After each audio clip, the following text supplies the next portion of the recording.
Guys, I always tell you, when that song was composed, they had me in mind. I ain't the type to say things I don't mean. I ain't the type to grab things I don't need. Ay, I ain't the type to say things I don't mean. Nah, I ain't the type to say things I don't mean. Click, ay, you don't fit in. With the click right now, Dox, you don't fit in. Click, ay. Dumela, my name is Tapelo, aka Thappzy Snaps. Welcome to my channel, man. If you haven't yet, please consider hitting the subscribe button. Just that one. Just hit the subscribe button and don't forget to hit the bell icon so you don't miss any of my future posts. Also, please follow me on social media at Thappzy_snaps on Twitter and Instagram. That's it. Let's get into the video. Okay, as you can see by the title, today we are doing an assumptions tag. I posted on Facebook, I posted on Instagram, I posted on my WhatsApp to get a few assumptions that people might have about me that we might have not cleared. So let's get right into it. So the first assumption says you are unapproachable. Back in varsity, it was as though how to but I do as I please.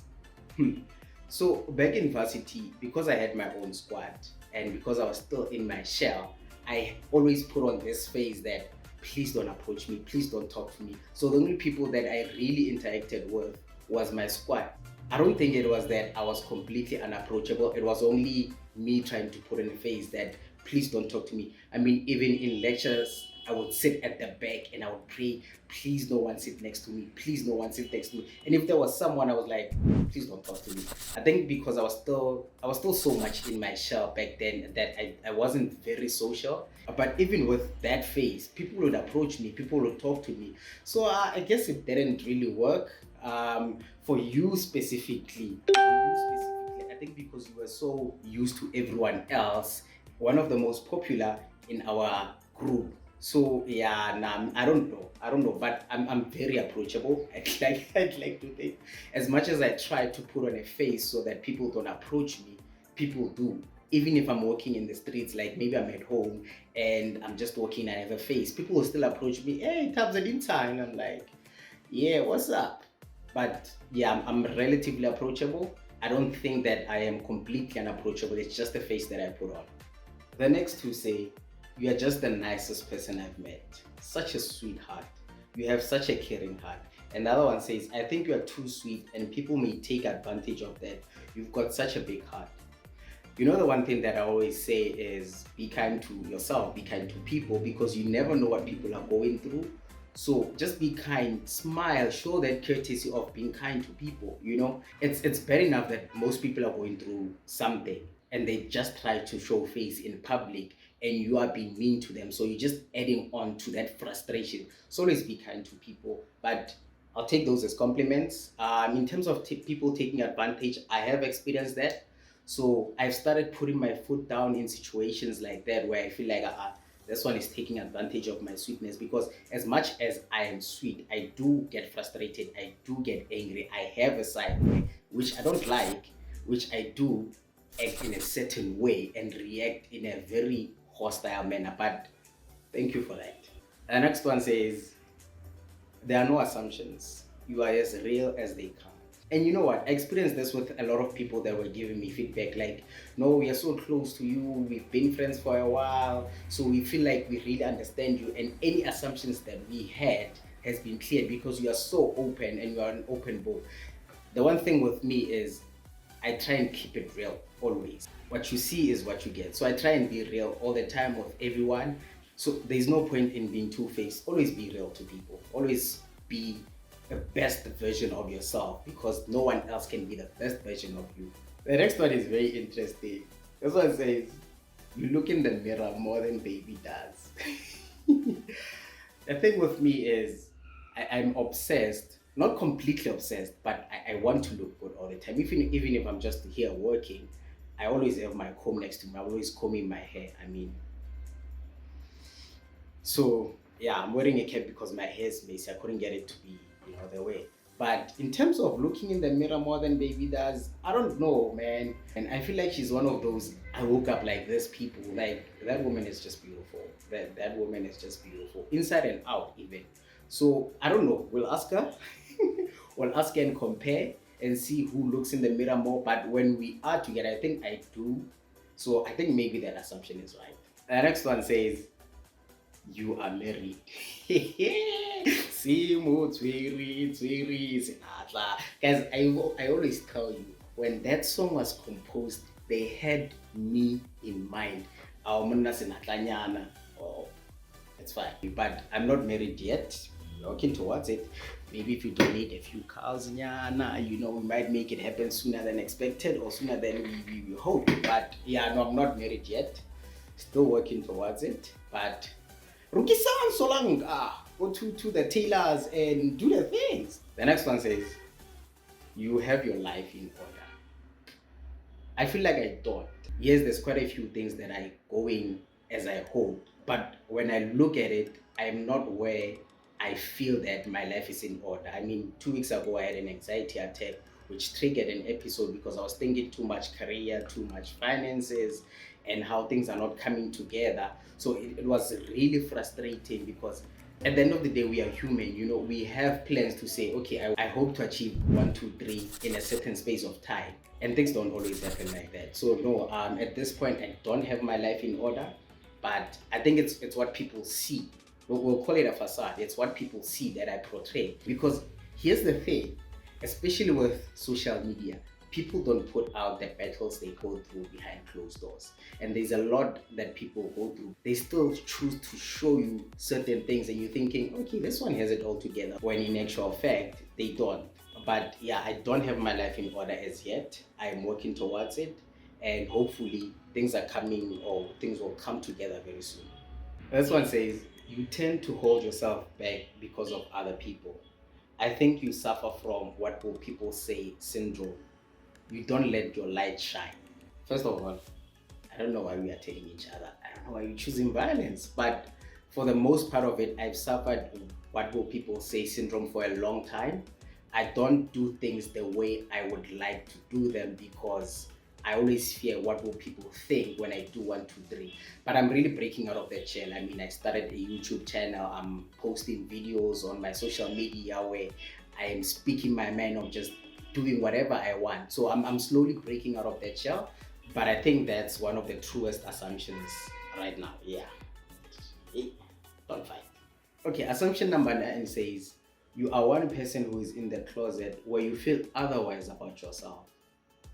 You try by all means to be true to yourself, but at the end of the day, I think you still have low self-esteem. Look, I think I'm a fairly confident person, but growing up, because I'm a big person and I grew up as a big small guy, if that makes sense. I always got bullied, I always got picked on, and society has always instilled this thing with big people that you can't look like that. There's something wrong with you when you are big. Yes, I understand that there are health implications, but I think because of that influenced my low self-esteem growing up.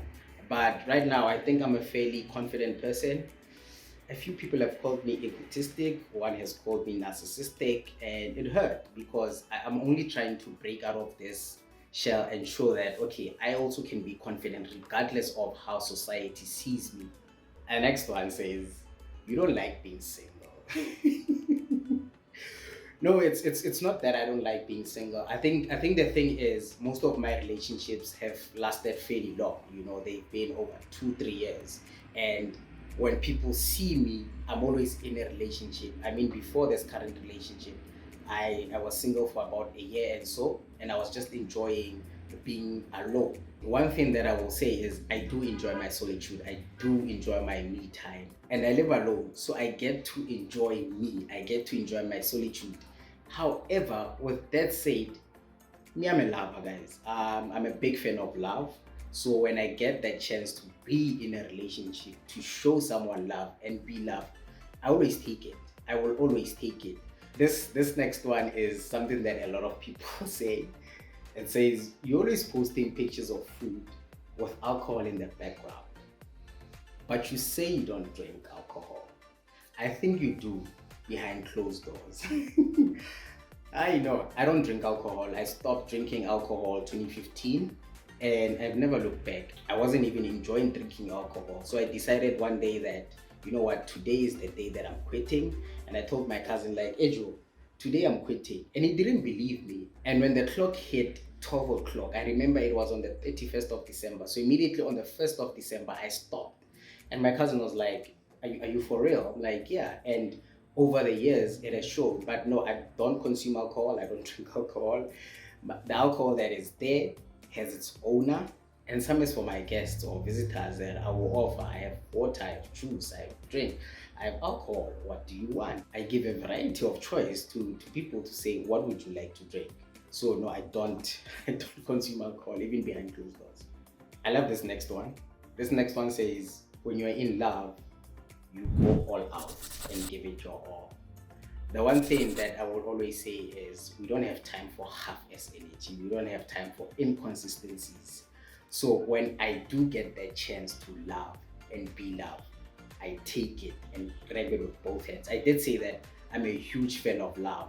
And sometimes someone just comes along and then just sweeps you off your feet. You know, when you are least expecting it and you're like, hey, this love thing is nice. You know, I love the experience of being in love. And I'm not just saying that because I'm in love right now, but being in love is so nice. Being in a relationship where there's reciprocated effort, where there's reciprocated energy, where you can see that and you don't doubt that, you know what, this person really does love me. So yes, I love wholeheartedly, and I will always show up when I need to in relationships. And that's always, you know, it also goes into my non-romantic relationships.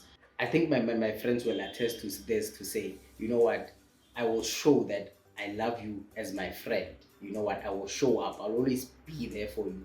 So guys, when you get the chance, love and allow yourself to be loved, because love is so amazing. Love is an amazing feeling. Love is an amazing thing, you know. Being in a relationship where you can see that you are loved, always take that chance. And the one to close it off says, I've always assumed that you were a cheese boy, that growing up you had soft life. Not really, but one thing that I'm grateful of because of my dad is that man always made sure that even with the little that we had, that we always have what we needed. And he taught me to have this relationship with money. Well, growing up, I had a good relationship with money. So with my allowance, I wouldn't use it all. I would save it, and when I needed or wanted something, then I would buy it. So now I wasn't. A lot of people in my community have said the same thing, have thought the same thing, that okay, cheese boy. I wasn't. My father just made sure that we had all we need, man. And that man was an amazing man, and he always made sure that we do not go without. You know, even I I remember the one time I had this other Bermuda. I had this other pair of shorts that I loved. So every time I'd go out, like with friends, maybe to the mall, I would want to wear those, and would be like, Ejo, you have so many other clothes that you can wear, but you choose to always wear that one thing. What's wrong with you? And I was like, these are my favorites. So even though I had my favorite, which I wore most of the time, I still had clothes on my back, I still had food, still had a roof on my head. And he made sure that I went to one of the best schools in Rustenburg. And that man loved his family. He loved us so much. I think also that is why I love so much, because I had a great example and inspiration to look at, to say, okay, this is how it's done, because he went all out. With the little that we had, he went all out. So yeah, I just had a good relationship with money, and I had someone great providing for us. With that said, thank you for watching. If you haven't yet, please just consider just smash the subscribe button, and it's Thappzy_snaps on Twitter and Instagram. Otherwise, thank you so much for watching. Until the next video, peace.